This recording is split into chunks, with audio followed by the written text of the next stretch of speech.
In a blistering assault on the Republican establishment and President Donald Trump's political adversaries, former White House advisor Steve Bannon predicted there will be an effort to impeach the president if Republicans lose the House. Donald Trump is a blunt force instrument, Bannon said. In a wide-ranging speech that touched on the rise of China, the dangers of Turkish President Recep Erdoğan and the threat from radical Islamic terrorism, the controversial political advisor said he thinks Trump's opponents simply are working to throw him out of office. "When I left the White House, the very first thing I said is that I'm going after the Republican establishment because they are trying to nullify this as much as the left." He warned that the political battle will play out through next year. "The constitutional struggle that we are going to have in 2018 and the lead up to it is going to be brutal, a brutal midterm election. It is going to be something unprecedented in American history," Bannon predicted. "If we get crushed, the first thing that they are going to do in the House of Representatives, they are going to impeach Donald J. Trump. I don't care what they say." Bannon spoke at a New York City luncheon event sponsored by the Gatestone Institute, a nonpartisan, not-for-profit international policy council and think tank, dedicated to educating the public about what the media fails to report, it says. "Mr. Bannon seems concerned about international threats facing America," said Gatestone's president Nina Rosenwald, who invited him as part of the group's fall lecture series. "We thought he might bring up topics that need addressing that nobody else is looking at. We have the ability to put together a coalition that can govern for 50 years, Bannon told the audience, but warned of a potential GOP defeat because he believes that the ruling party powers are not connected to average Americans. "The establishment is not prepared, they don't have a sense of urgency, and they don't understand the working-class people in Pennsylvania, in Wisconsin, in Michigan, in Minnesota and in Iowa and Ohio. What we did we can replicate. We can replicate it, though, with hard work and wisdom. And if we blow this, we are never going to get it back. You have to understand, it is never coming back. We have the ability to change this country."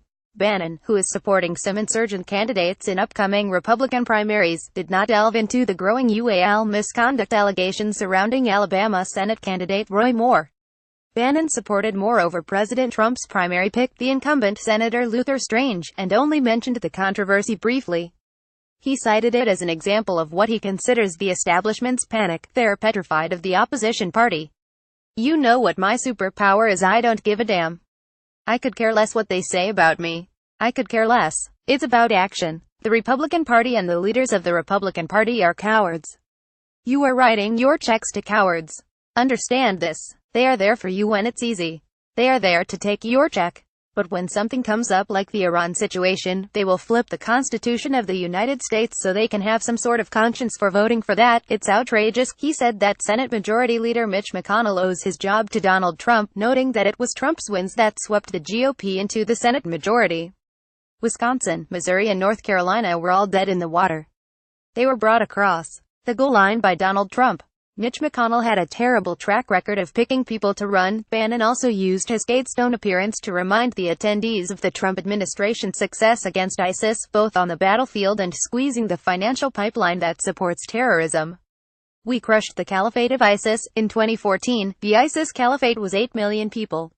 It had oil fields, it had wheat fields, it had taxation, and was recruiting actively in Europe and recruiting actively in the United States. He has physically destroyed the caliphate." If you listen to the morning talk shows, you would think that all President Trump is doing is just following Obama's plan. It couldn't be farther from the truth. He told General Mattis, "Not a war of attrition, I want a war of annihilation. I want to physically destroy the caliphate in Mosul, in Raqqa and other cities." He's done that, and I don't think he's gotten the credit. The region is starting to clean up the element in the region that works with, supports and finances exporting radical Islamic terrorism to Western Europe and the United States. He also warned that the U.S. has to face Iranian expansion in the Middle East. Fox News' Ben Evansky contributed to this report.